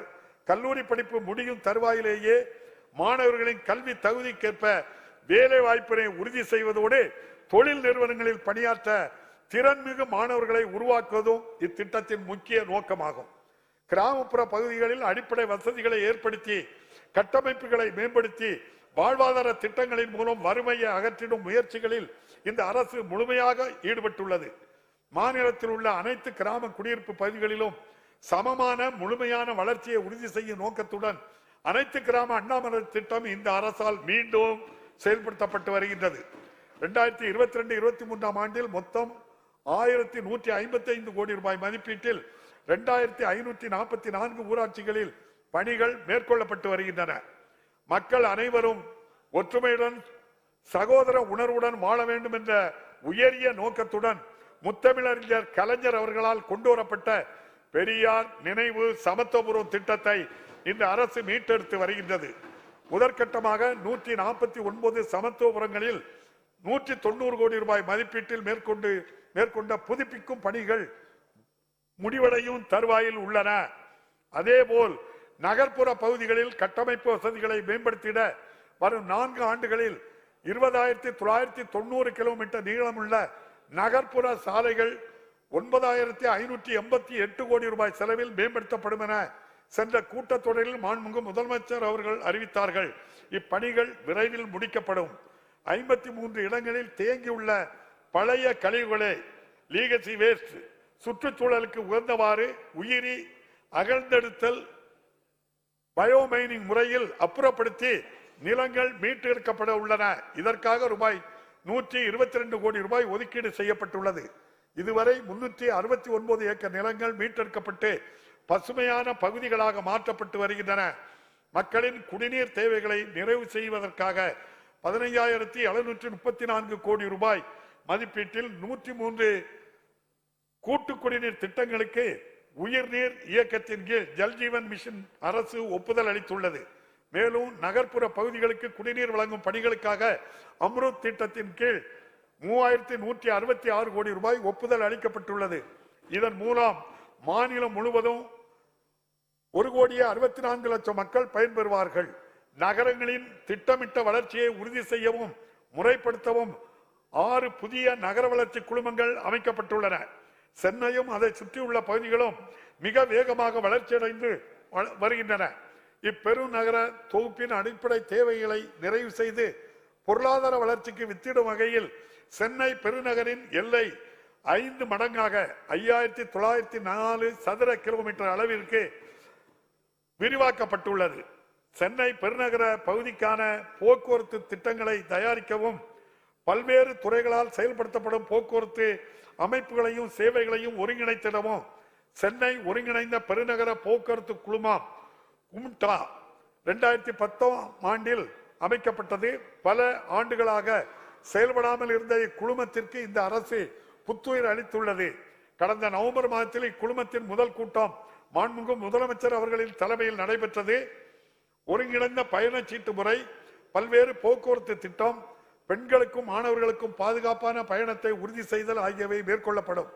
சென்னை பெருநகரின் வேகமான வளர்ச்சி நீடித்து நிலைக்கத்தக்கதாக இருக்க வேண்டுமெனில் இந்த பெருநகரை சுற்றியுள்ள பகுதிகளில் திட்டமிட்ட வளர்ச்சி அவசியம் என்பதை இந்த அரசு முழுமையாக உணர்ந்துள்ளது. இந்த வகையில் சென்னைக்கு அருகே உள்ள மாடம்பாக்கத்தில் 600 ஏக்கர் பரப்பளவில் நிலத்திரட்டு பூலி முறையில் புதிய வளர்ச்சி பகுதியை உருவாக்குவதற்கான ஒரு முன்னோடி முயற்சி சென்னை பெருநகர வளர்ச்சி குழுமத்தால் மேற்கொள்ளப்பட்டு வருகின்றது. நில உரிமையாளர்களின் ஒப்புதலோடு நிலங்களை பெற்று திரட்டி திட்டமிட்ட வளர்ச்சிக்கு ஏதுவாக பல்வேறு நில பயன்பாடுகளுக்கு ஏற்றவாறு அவற்றை நில வகைப்பாடு செய்து நில உரிமையாளர்களுக்கு பங்கீடு செய்து வழங்கி புறநகர் வளர்ச்சிக்கு வித்திடும் பணிகள் விரைவாக நடைபெற்று வருகின்றன. பெரும்பாலான நில உரிமையாளர்கள் மனம் வந்து ஒப்புதல் அளித்துள்ள இப்பணிகள் விரைவில் நிறைவேறும். இதன் அடுத்த கட்டமாக இதே நிலத்திரட்டு முறையை பின்பற்றி கிழக்கு கடற்கரை சாலையை ஒட்டி மாமல்லபுரம் அருகே புதிய துணை நகரம் ஒன்று அமைக்கப்படும். இச்சாலையும் 4 வழி சாலையாக தரம் உயர்த்தப்படுவதால் சென்னை பெருநகர பகுதியின் அடுத்த கட்ட வளர்ச்சிக்கு அச்சாணியாக இத்திட்டம் விளங்கும். பொருளாதார வளர்ச்சிக்கு இன்றியமையாத தரமான பாதுகாப்பான சாலை இணைப்புகளை மாநிலம் முழுவதும் அமைத்திட இந்த அரசு பல்வேறு திட்டங்களை செயல்படுத்தி வருகின்றது. ஒருங்கிணைந்த சாலை மேம்பாட்டு திட்டத்தின் கீழ் 5,582 கோடி ரூபாய் மதிப்பீட்டில் 2,263 புதிய பணிகளை மேற்கொள்ள அரசு ஒப்புதல் வழங்கியுள்ளது. மேலும் 560 கோடி ரூபாய் மதிப்பீட்டில் 131 தரைப்பாலங்களை உயர்மட்ட மேம்பாலங்களாக மாற்றுதல், 142 கோடி ரூபாய் மதிப்பீட்டில் புறவழி சாலைகள் அமைத்தல், 327 கோடி ரூபாய் செலவில் 8 ரயில்வே மேம்பாலங்கள் அமைக்கும் புதிய பணிகள் போன்றவை நடப்பாண்டில் மேற்கொள்ளப்பட உள்ளன. வாழ்வாதார மேம்பாடு, திறன் வளர்ச்சி, சுயசார்பு வாயிலாக மகளிரின் முன்னேற்றத்திற்கு முக்கிய காரணியாக சுய உதவி குழுக்கள் திகழ்கின்றன. இவ்வாண்டில் 3,97,000 மகளிரை உறுப்பினர்களாக கொண்டு 42,845 புதிய சுய உதவி குழுக்கள் அமைக்கப்பட்டுள்ளன. இந்நிதியாண்டில் இதுவரை 3,07,000 சுய உதவி குழுக்களுக்கு 16,949 கோடி ரூபாய் வங்கி கடன்கள் வழங்கப்பட்டுள்ளன. சுய உதவி குழுக்களால் தயாரிக்கப்படும் பொருட்களின் தரத்தை மேம்படுத்தி மின் வணிக தளங்களின் வாயிலாக விற்பனை வாய்ப்புகளை உயர்த்திட மதி என்ற முத்திரை பிராண்ட் அரசால் ஊக்குவிக்கப்பட்டு வருகின்றது. சாதாரண நகர பேருந்துகளில் மகளிர் அனைவருக்கும் கட்டணமில்லா பயணம் என்ற புரட்சிகரமான திட்டத்தின் மூலம் மாநிலத்தில் பெண்களிடையே பொருளாதார மேம்பாடு மட்டுமின்றி சமூக எழுச்சியும் ஏற்பட்டுள்ளது. நாள்தோறும் 36 லட்சம் பயணங்கள் செய்து மகளிர் பயனடைந்து வரும் இத்திட்டத்தின் மூலம் ஒவ்வொரு பெண்ணும் சராசரியாக மாதத்திற்கு ரூபாய் 888 அளவிற்கு சேமிக்கின்றனர் என்று மாநில திட்டக்குழுவின் ஆய்வு தெரிவித்துள்ளது. தற்போதுள்ள பழைய பேருந்துகளை மாற்றி சுற்றுச்சூழலுக்கு உகந்த புதிய பசுமை பேருந்துகளை அறிமுகப்படுத்த அரசு உறுதி பூண்டுள்ளது. 2213 BS6 பேருந்துகள் மற்றும் 500 மின்சார பேருந்துகள் KFW நிதியிலும் 1000 BS6 பேருந்துகள் மாநில அரசு நிதியுதவியிலும் கொள்முதல் செய்யப்பட்டு இவ்வாண்டு பயன்பாட்டிற்கு கொண்டு வரப்படும். சென்னை மெட்ரோ ரயில் திட்டத்தின் முதற்கட்டத்தில் அமைக்கப்பட்ட 54 கிலோமீட்டர் நீளமுள்ள 2 வழித்தடங்களில் உலகத்தரம் வாய்ந்த சேவைகள் வழங்கப்பட்டு வருகின்றன. கோவிட் பெருந்தொற்றிற்கு பின் நாள்தோறும் பயணிக்கும் நபர்களின் எண்ணிக்கை தொடர்ந்து அதிகரித்து வருகிறது. 2022 ஆண்டில் ஜூன் மாதத்தில் நாள் ஒன்றுக்கு 1,76,000 பயணிகள் என்று இருந்த எண்ணிக்கை டிசம்பர் மாதத்தில் 2,07,000 ஆக உயர்ந்துள்ளது. 2,07,000 உயர்ந்துள்ளது.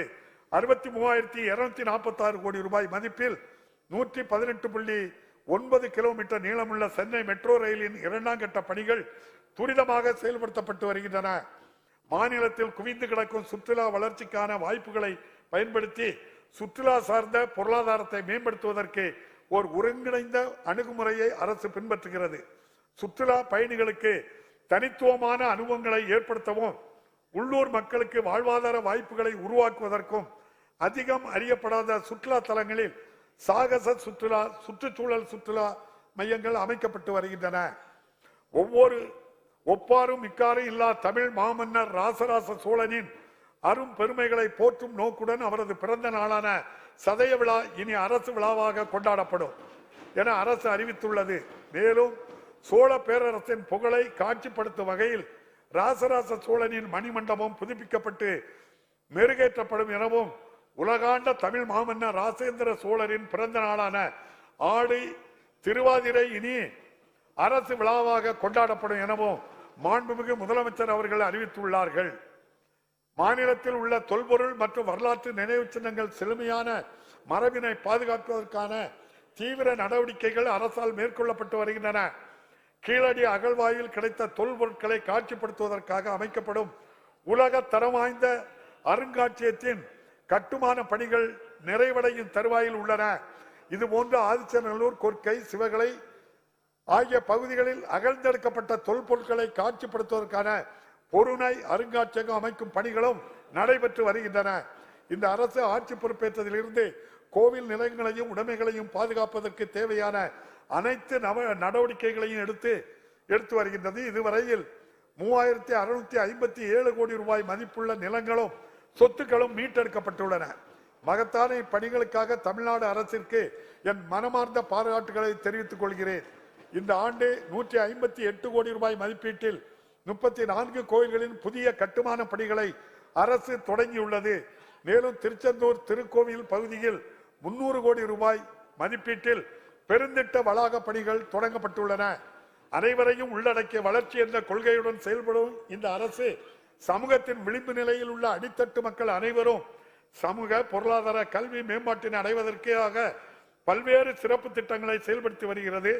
ஆயுதிராவிடர் மற்றும் பழங்குடியின மாணவர்களுக்கான புதிய விடுதி கட்டடங்கள், திறன்மிகு வகுப்பறைகள் அமைத்தல், உண்டு உறைவிட பள்ளிகளை மேம்படுத்தல் உள்ளிட்ட பல்வேறு பணிகள் 425.40 கோடி ரூபாய் மதிப்பீட்டில் மேற்கொள்ளப்பட்டு வருகின்றன. மாநிலம் முழுவதும் வீடின்றி வசித்து வரும் அழிவின் விளிம்பில் உள்ள பழங்குடியினருக்கு 1537 வீடுகள் கட்டும் பணிகள் நடைபெற்று வருகின்றன.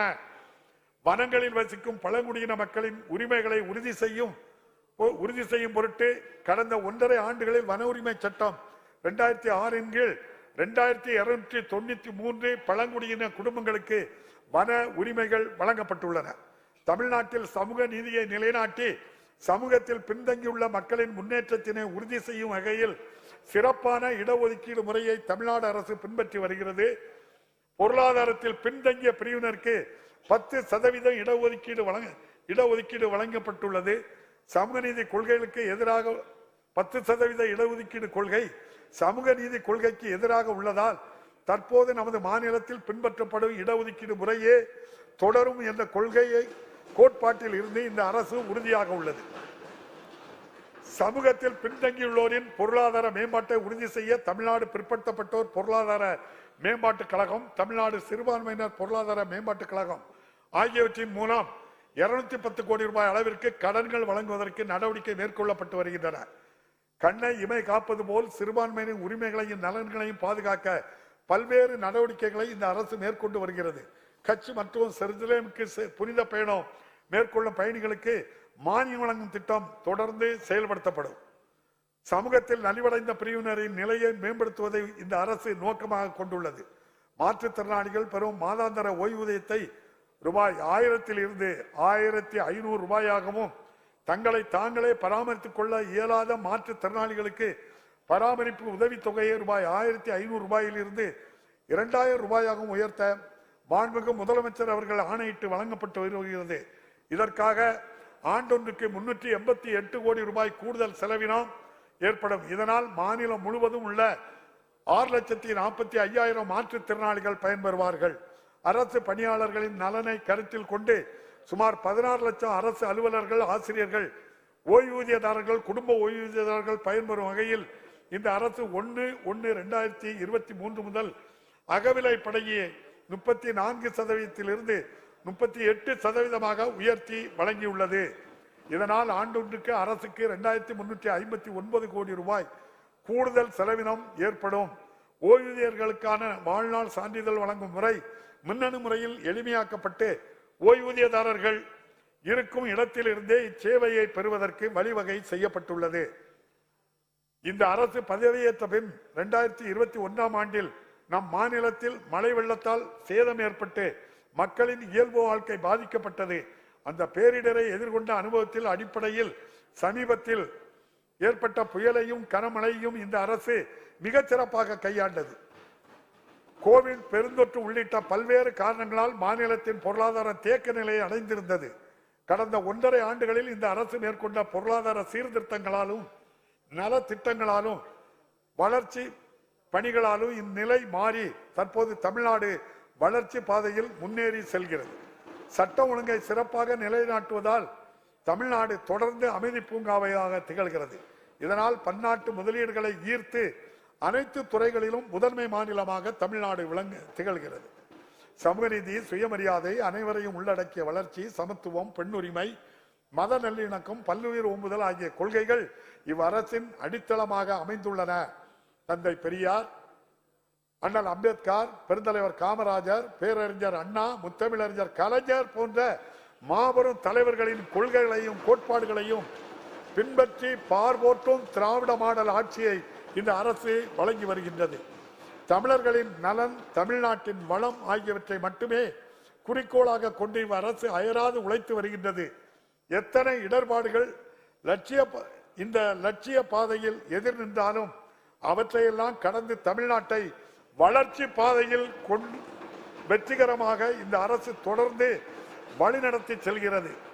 இவ்வாண்டில் மக்கள் நலனுக்காகவும் மாநிலத்தின் சமூக பொருளாதார வளர்ச்சிக்காகவும் உரிய சட்டங்களை இயற்றி சட்டமன்ற விவாதங்களில் தங்களது அரிய கருத்துக்களை வழங்கி இந்த அரசின் செயல்பாட்டிற்கு நீங்கள் அனைவரும் உறுதுணையாக இருப்பீர்கள் என்று நம்புகின்றேன். அனைவருக்கும் மீண்டும் எனது புத்தாண்டு பொங்கல் நல்வாழ்த்துக்களை தெரிவித்து மகாகவி பாரதியாரின் வைர வரிகளுடன் எனது உரையை நிறைவு செய்கிறேன். வாழிய செந்தமிழ், வாழ்க நற்றமிழர், வாழிய பாரத மணித்திருநாடு. மாண்புமிகு முதல்வர் அவர்கள் மைக்கு